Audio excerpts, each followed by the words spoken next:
മമ്മൂക്ക എടുത്ത് ചെന്നപ്പോൾ തന്നെ മമ്മൂക്ക പറഞ്ഞ് പിന്നെ നിൻ്റെയൊക്കെ എല്ലാ പടവും ഞാൻ എൻ്റെ പേജിൽ കൂടെ അല്ലേ ഇടണത്, ഇവിടെ എൻ്റെ പടം മാത്രമേ ഇടുള്ളൂ എന്നൊക്കെ പറഞ്ഞു. പണ്ട് മമ്മൂക്ക ഒരു പ്രോജക്റ്റ് ലോഞ്ച് ചെയ്തിട്ടില്ലായിരുന്നു, ട്രെയിലർ ലോഞ്ച് ചെയ്തിട്ടില്ലായിരുന്നു. ഫസ്റ്റ് ഞാൻ മമ്മൂക്ക എടുത്ത് വികടകുമാരൻ എന്ന് പറഞ്ഞ പടത്തിൻ്റെ ട്രെയിലർ. അപ്പോൾ മമ്മൂക്ക പ്രൊഡ്യൂസ് ചെയ്യുന്ന പടത്തിൽ അഭിനയിക്കുമ്പോൾ എനിക്കൊരു ആക്സിഡന്റ് പറ്റി എൻ്റെ കൈ ഫ്രാക്ചർ ഉണ്ടായി. എന്ന് പറഞ്ഞ സ്ട്രീറ്റ് ലൈറ്റ്സിൽ. അപ്പോൾ എന്നിട്ട് ആ പടം ചെയ്യാനും പറ്റിയില്ല എനിക്ക്.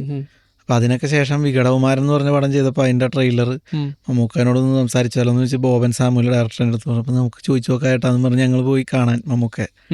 മമ്മൂക്ക എടുത്ത് ചെന്നപ്പോൾ തന്നെ മമ്മൂക്ക പറഞ്ഞ് പിന്നെ നിൻ്റെയൊക്കെ എല്ലാ പടവും ഞാൻ എൻ്റെ പേജിൽ കൂടെ അല്ലേ ഇടണത്, അപ്പോൾ ഇവിടെ എൻ്റെ പടം മാത്രമേ ഇടുള്ളൂ എന്നൊക്കെ പറഞ്ഞു.